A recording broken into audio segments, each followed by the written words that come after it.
Salve, salve galera do InfectoCast, aqui quem fala é Klinger. E aqui é Felipe. E hoje a gente veio falar de um tema muito comum nas unidades de terapia intensiva de quem trabalha nas CCIHs. E a gente vai explicar um pouco sobre os bundles, né?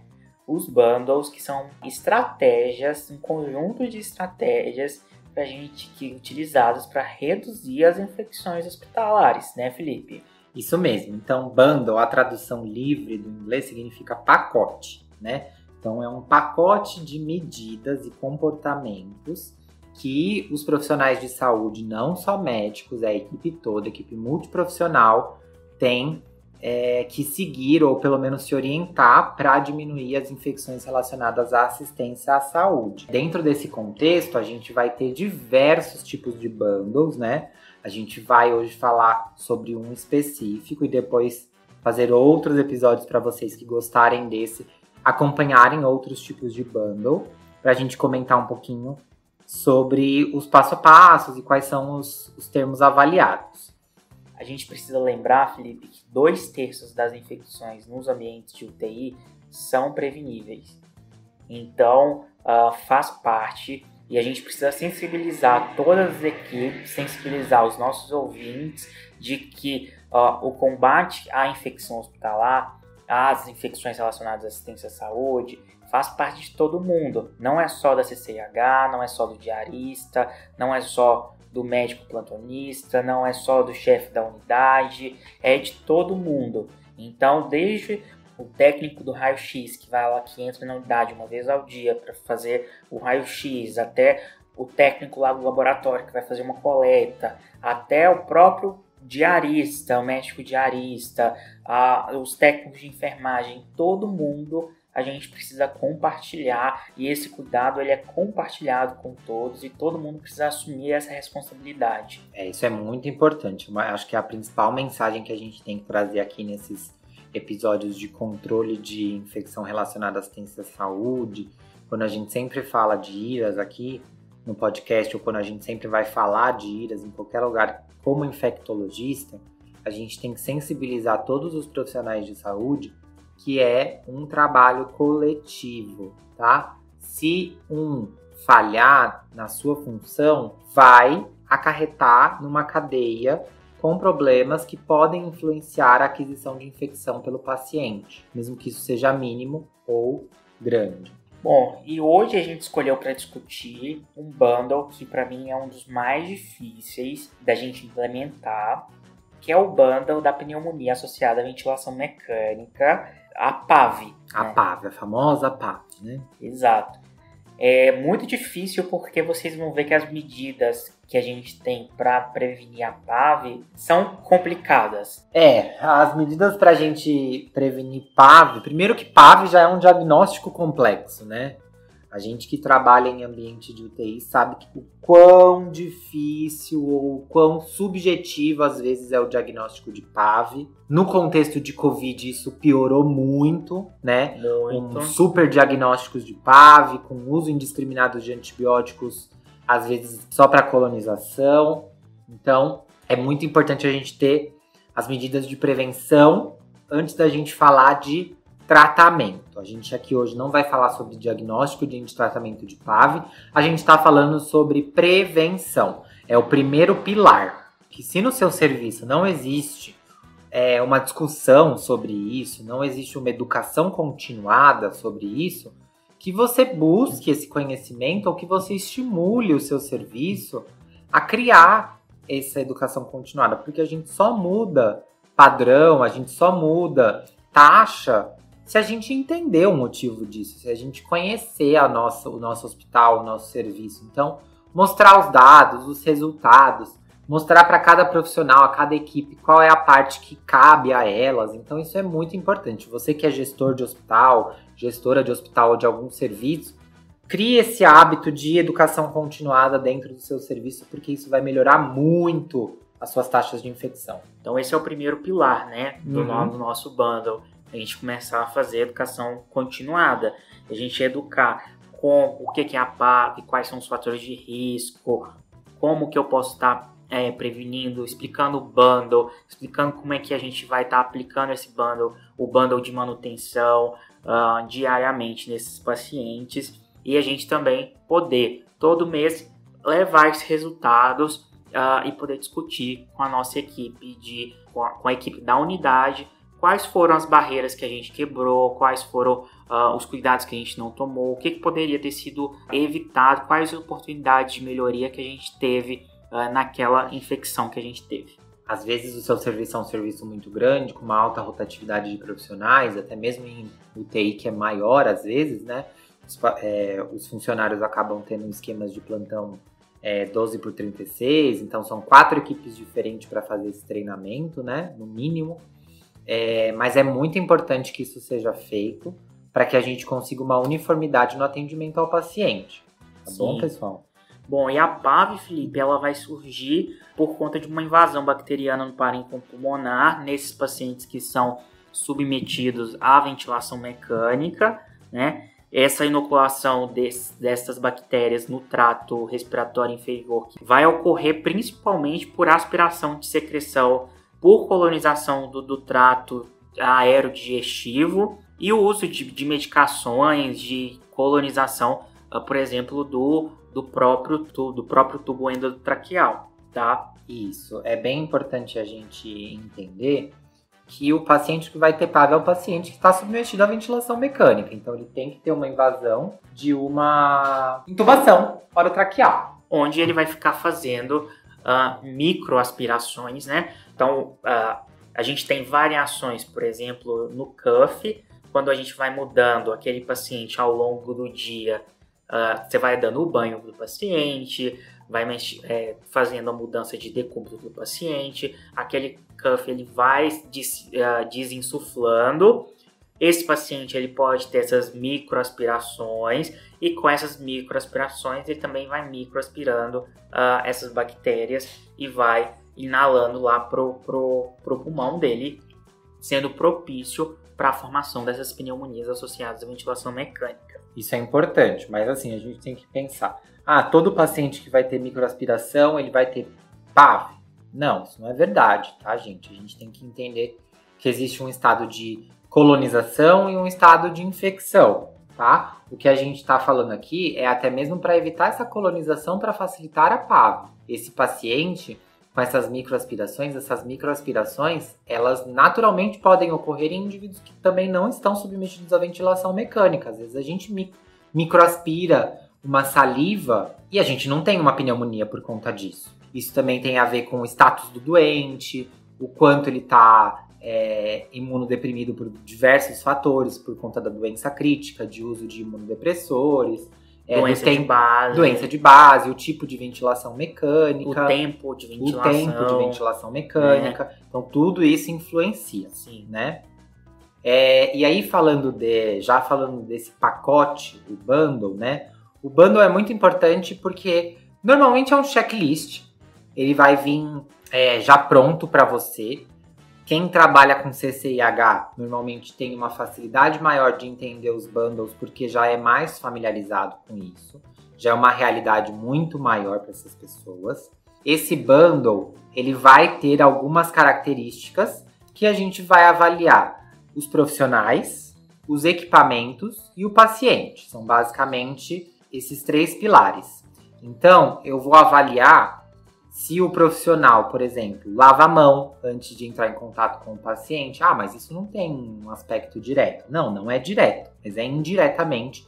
Se esse profissional não lava a mão, ele pode levar as bactérias que colonizam a mão dele no atendimento do paciente. Seja ele médico, físio, enfermeiro, técnico de nutrição, qualquer pessoa, tá bom? Que vai ter o contato com o paciente, pode facilitar essa entrada de bactérias para o paciente e facilitar a PAV. Então, eu vou avaliar também se os meus aparelhos e o meu ambiente, ele tem uma desinfecção correta, se o meu material de equipamento respiratório está sempre sendo usado com água estéril, que eu não vou ter uma recirculação dessa água se não for para o mesmo paciente. Se os circuitos ventilatórios, eles estão sendo trocados ou umidificados de acordo com as necessidades próprias de cada circuito. É muito importante a gente avaliar qual é o tipo do nosso aparelho, para a gente saber quais são as medidas necessárias para esse aparelho. Bom, e aí na nossa prática, há algumas outras medidas que vão ser importantes, que eu acho que é a principal. Para a gente evitar a pneumonia associada à ventilação mecânica, eu preciso questionar todos os dias se eu consigo tirar aquele paciente da ventilação mecânica. Isso é importantíssimo. Esse é o primeiro pilar, acho que, de qualquer bundle de PAV aí. Retirar o dispositivo. Isso, né? Porque se eu não tenho uma ventilação mecânica, eu não tenho o risco de uma PAV, tá? Isso. Então, todo dia, a equipe médica, a equipe de enfermagem, a equipe multiprofissional vai ter que sentar e avaliar. Será que esse paciente ele já tem condições de ser extubado? Será que esse paciente ele tem condições, pelo menos, de ter o seu despertar diário para que ele mobilize mais essa orofaringe e eu comece a fazer treinos de deglutição junto à fonoaudiologia? Isso é muito importante, tá, gente? Então, todo dia a gente vai avaliar se o paciente tem condição de ser tirado da ventilação mecânica. E aí, Felipe, eu não sei se você já percebeu, né? Mas a gente passa por diversos plantões e a gente vê colegas que vão para o plantão só por ir para o plantão, né? E não faz nada pelo paciente, não evolui realmente o paciente, né? Não desmama uma sedação, não diminui uma droga vasoativa, não desmama um FO2. Tá ali só para intercorrência, Tá né? ali Só só se pra- surgir alguma coisa, mas Exato. não propõe nada, não questiona Não nada. questiona nada. E sempre que possível, a gente tem que diminuir esses parâmetros ventilatórios, né? Procurando uma extubação, visando uma extubação, diminuir a sedação. Então, isso é muito importante no controle de infecção também, gente. A gente precisa ter essa consciência de que a gente não está ali só de corpo presente. A gente precisa realmente evoluir. Saber que a evolução que a gente faz diária, ela é realmente uma evolução. De ontem para hoje, esse paciente ele precisa evoluir. Sim, ele precisa evoluir de uma forma que a gente sempre espera favorável, né? Sim. E aí, então eu sempre tenho que questionar se esse paciente ele pode ou não sair da ventilação mecânica, diminuir a sedação. Um outro pilar que eu vou avaliar é a aspiração das vias respiratórias desse paciente. Os estudos mostram que não há uma diferença de mortalidade entre aspiração aberta ou aspiração em sistema fechado, desde que ambas sejam feitas da forma correta. Não adianta nada eu ter um sistema de aspiração fechado ruim, que mesmo que eu não abra para fazer a minha aspiração, mas aí eu deixo secreção no pulmão. No episódio de pneumonia, a gente fala, secreção no pulmão é meio de cultura para bactéria. Então, eu preciso ter um sistema, seja ele aberto ou fechado, eficiente. Eu preciso aspirar as vias aéreas inferiores e as superiores também. Porque, lembra que o Klinger falou que essa diferença de cuff, ela vai alterar? Então, se eu não aspirar as vias superiores, tudo que está na via superior desce para inferior nessas microaspirações ou nessas aberturas de cuff, e aí tudo que a gente está fazendo é inefetivo, né? E por falar nisso, a pressão do cuff ela é um outro ponto e importantíssimo também quando a gente fala do bundle de PAV. Isso normalmente fica mais a cargo da fisioterapia, mas a gente sempre tem que perguntar quanto está a pressão do cuff, para saber se está no nível ideal para que não faça nem traqueomalácia, não esteja muito hiperinsuflado, mas que também não esteja hipoinsuflado, fazendo com que secreções acabem vazando para o pulmão e facilitando a colonização e possível infecção por PAV. Então a gente precisa deixar essa pressão do cuff aí entre 20 a 25 centímetros de água.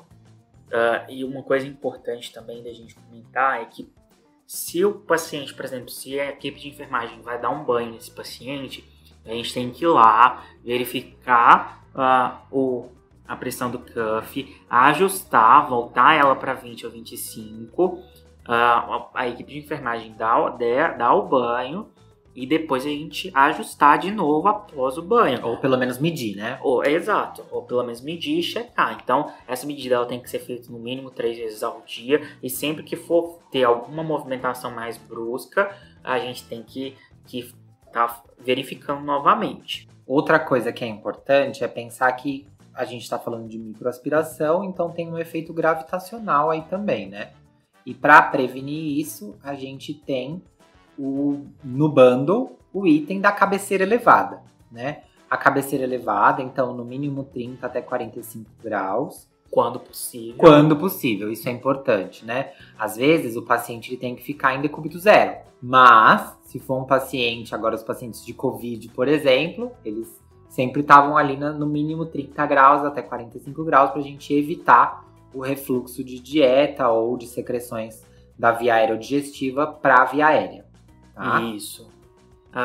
E aí, dentre essas mais importantes, a gente acaba falando também da higiene oral, né? A higiene oral com clorexidine 0,12%, ela tem que ser realizada aí, algumas literaturas falam 2 vezes ao dia, 3 vezes ao dia, é muito importante para a gente. Imagina, esse paciente vai ficar 14 dias entubado, sem nenhuma higiene oral.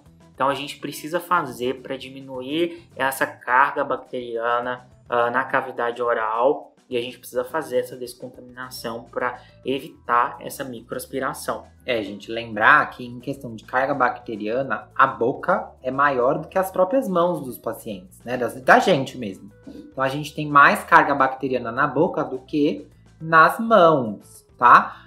Então, por isso que esse paciente que não vai ter como se higienizar, que a gente higienize ele de 2 a 3 vezes por dia com clorexidine 0,12%. E o muito interessante, Felipe, é que a gente vê a introdução dos dentistas, né, na unidade de terapia intensiva, justamente com essa função de ajudar a gente no bundle de PAV, não só em relação à higienização oral, mas para estar avaliando a condição de dentição do paciente, para estar fazendo uma extração dentária que seja necessária. Avaliar possíveis focos infecciosos de raízes mal conservadas, né? Sim, que tem ajudado a gente bastante. Sim. Já num contexto de uma infecção que já é bastante difícil da gente prevenir. Sim, com certeza. Bom, então assim, resumindo os bundles, a gente sempre tem que sempre pensar que existem funções. Então, eu, como médico da CCIH, vou avaliar uma questão, a enfermagem vai avaliar outra questão, às vezes questões que se assemelham às minhas, mas nem sempre todas iguais, e a fisioterapia também vai avaliar questões, às vezes parecidas, mas nem sempre iguais. As funções, elas se cooperam. Às vezes, elas são repetitivas porque a gente precisa ficar repetindo, mas algumas pessoas têm as suas próprias funções. Por exemplo, a função da pressão do cuff é da físio. Eles que vão ficar medindo isso. A função de elevação da cabeceira é conjunta, mas quem está mais no atendimento do paciente é a equipe da enfermagem. Então, que vai lá manejar a cama e tudo mais, é mais a equipe da enfermagem. Nós, como profissionais médicos, precisamos avaliar outras coisas. Por exemplo, desmame de sedação, prescrição de profilaxia para trombose venosa profunda, prescrição inibidores de bombas de próton. Apesar da gente ter essas atribuições de cada um, é muito importante essa colaboração entre todo mundo, né? Porque o que a gente vê na prática é que as equipes não se comunicam, né? A enfermagem não comunica com a fisioterapia não ajuda a equipe de enfermagem, a enfermagem não comunica com a equipe médica, então todo mundo tem que saber as atribuições do outro e poder compartilhar e todo mundo para a gente ganhar na assistência do nosso paciente. Com certeza. Então, se a gente for lembrar para você levar para a vida das principais medidas, a gente vai lembrar da cabeceira elevada, higiene oral e pressão de cuff. Tá ótimo. Então esses são os 3 mais gerais pra gente sempre gravar e ter aí sempre na mente como quando a gente for avaliar um paciente. Algumas outras atribuições são mais específicas de cada profissão. Então, o médico vai ficar responsável por saber qual é o momento de diminuir sedação, a fisioterapia na hora de limpar os equipamentos, de avaliar os equipamentos, se tem água no circuito ou se não tem água.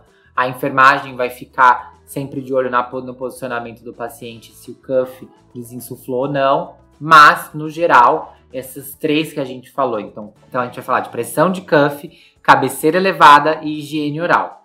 Todo mundo tem que gravar isso na cabeça quando a gente está falando de prevenção de PAV. Bom, gente, é isso que a gente queria falar para vocês. A gente vai voltar para falar de diagnóstico de PAV, de de PAV. Vamos voltar para falar de outros bundles de prevenção de infecção de corrente sanguínea, de infecção associada à sonda de demora. Então, fiquem de olho nos nossos episódios. Comentem com a gente o que vocês querem escutar. Se vocês têm dúvidas sobre bundle, manda pra gente. A gente tem as nossas redes sociais lá no Instagram e no Twitter com @InfectoCast, tá bom? Então, tem as nossas caixinhas de perguntas, nossas DMs, por favor. Fiquem à vontade para mandar dúvidas pra gente e a gente sempre se comunicar com vocês. Um abraço, galera. Tchau, pessoal. Até a próxima.